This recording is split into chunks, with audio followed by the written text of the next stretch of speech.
Now let's just get straight back into the business. Basically, our theme, our topic, in this course of a couple of weeks, being urban and rural settlement. Now, I just would like to continue with the questions. Once again, thank you for all the questions that came in. Brilliant questions. Definitely going to help you for the end of year examination. And I just want to follow up on Gracio's questions.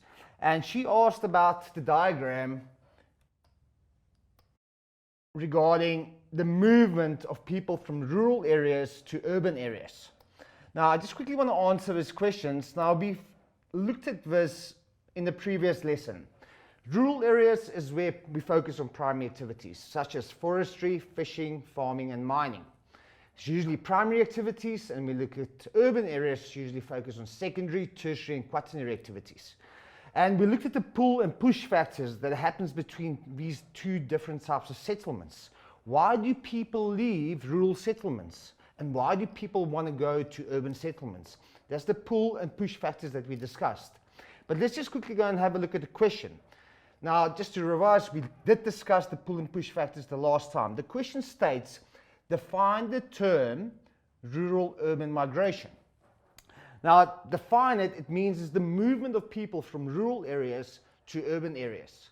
Very importantly over here, grade 12s, keep in mind the pull and the push factors. What pushes people away from the rural areas? Unemployment, lack of jobs, poor service delivery. What pulls the people towards the urban settlements? Better job opportunities, tertiary education, for example, better service delivery such as medical, like colleges, like hospitals, etc. Now, if you look at question 4.3.2, why is a magnet used in the diagram to illustrate rural-urban migration? If we just go back to our diagram, there's the magnet situated over there. It's a pull factor. So this pull factor pull the people towards the urban settlements for better quality of life. If we continue to the next question, name two push factors visible in the diagram resulting in rural-urban migration. Grade 12s, very importantly, do not get confused between the pull and push factor. The question asked the push factor, what pushes the people away from the rural areas? So why do people, if you look at the diagram, they've mentioned over here, soil erosion. Soil erosion is going to have a direct consequence on the rural population. Why? Because it means less crops are being produced.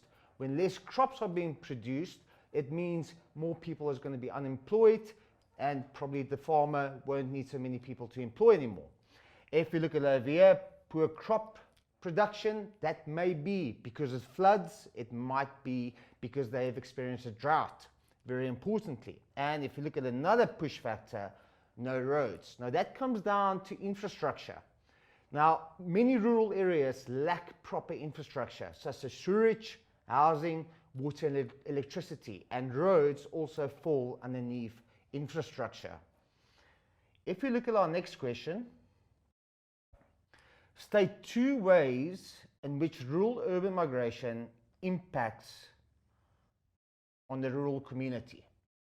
Now, you need to keep in mind, we looked at these push factors. Many people leave the rural areas to go to urban areas, and that's many young people as well. So what happens with the rural community is usually a very elderly community, old community, so they need to fend for themselves.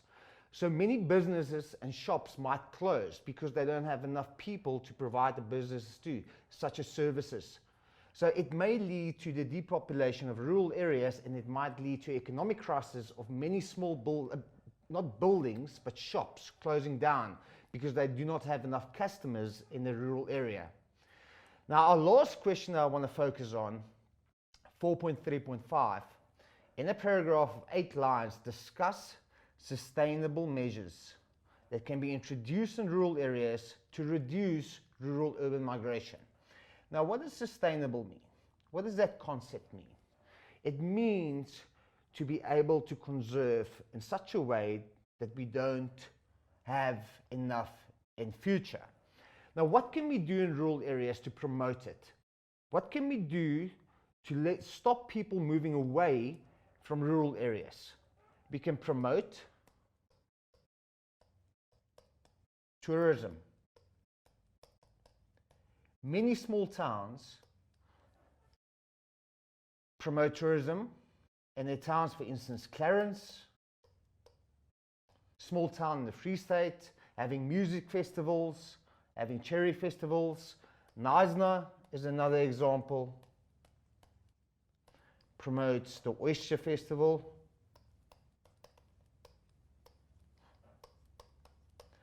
So what they're basically doing is they're advertising themselves to promote their businesses. Another way to do it is to decentralize businesses.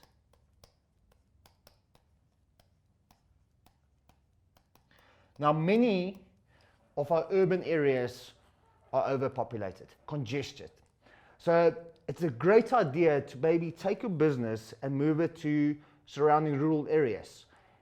In that case, it will promote job opportunities for the people in rural areas, and obviously it will help with infrastructure because people will be able to earn money. And last but not least, we can mention the government.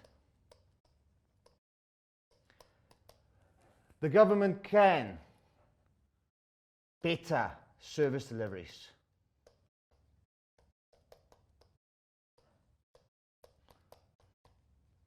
For instance, clean drinking water.